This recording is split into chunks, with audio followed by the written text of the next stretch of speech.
Sur le confinement et la saturation du système de santé, je crois qu'il est nécessaire d'apporter quelques précisions vécues en fait pour permettre de dire la réalité simplement.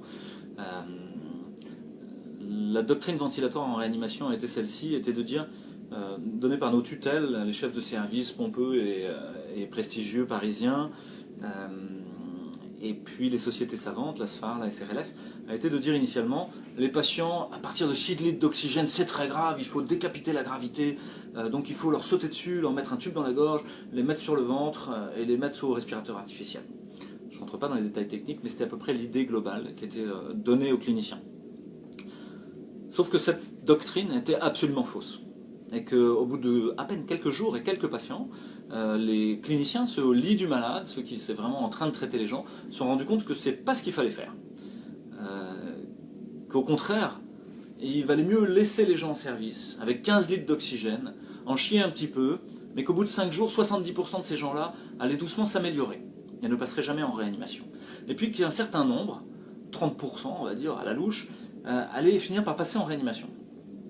Dans ces 30%, c'est pareil en réanimation, plutôt que de leur sauter dessus, d'être très invasif et d'avoir un niveau d'iatrogénie majeur qui fait que ces patients restent pendant 1 mois et demi en réanimation, voire plus, et finalement maintiennent les lits occupés, alors même que votre épidémie augmente de manière exponentielle sur ces mêmes 3 semaines dans lesquelles vous les gardez, et qui fait qu'au bout de 3 semaines, vous vous retrouvez avec plus de lits pour accueillir les gens de 65 ans, vous êtes obligé de faire du triage. Et ben non, au contraire, là, vous allez dire, je vais prendre les gens puis je vais les mettre sous oxygène avec encore plus d'oxygène.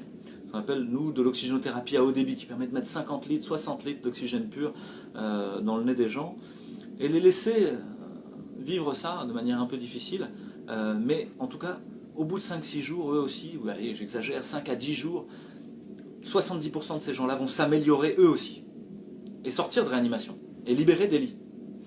Et puis seulement 30% de ces 30%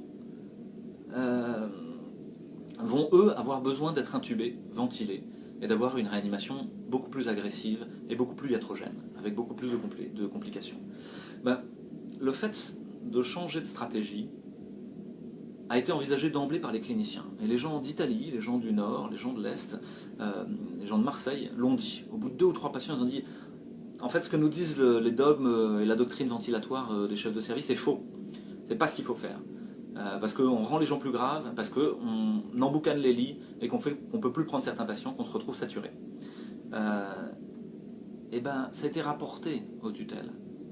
Et de très nombreuses personnes qui ont remonté l'information, ils ont été traités de menteurs. Ils ont été traités d'assassins. Alors qu'à la fin, cette doctrine démontre qu'elle fonctionne mieux.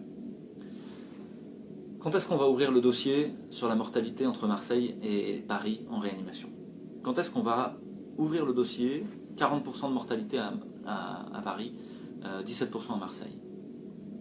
Ce n'est pas une question de Marseille ou Paris, c'est une question de doctrine ventilatoire utilisée. Et une question aussi de doctrine de triage.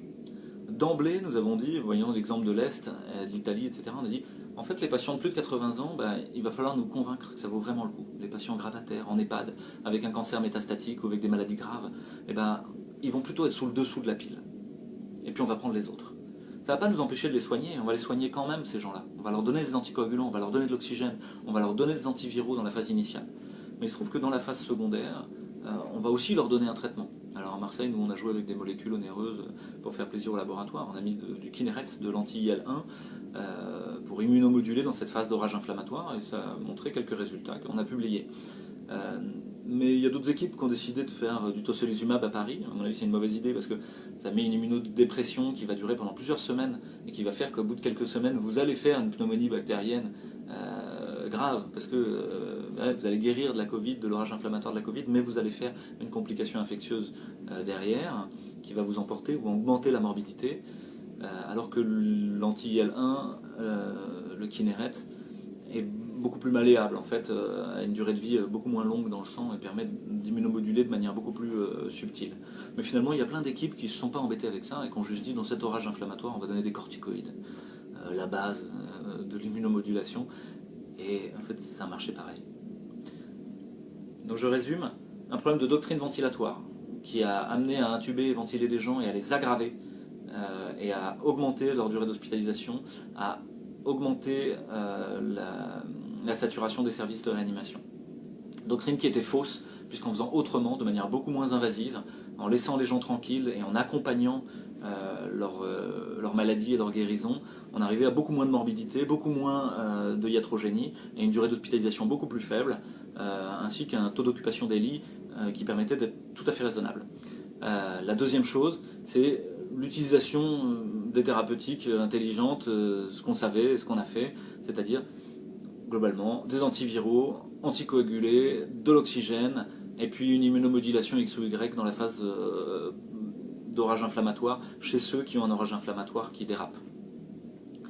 Et diminuer le niveau d'hiatrogénie surtout, essayer d'être moins invasif.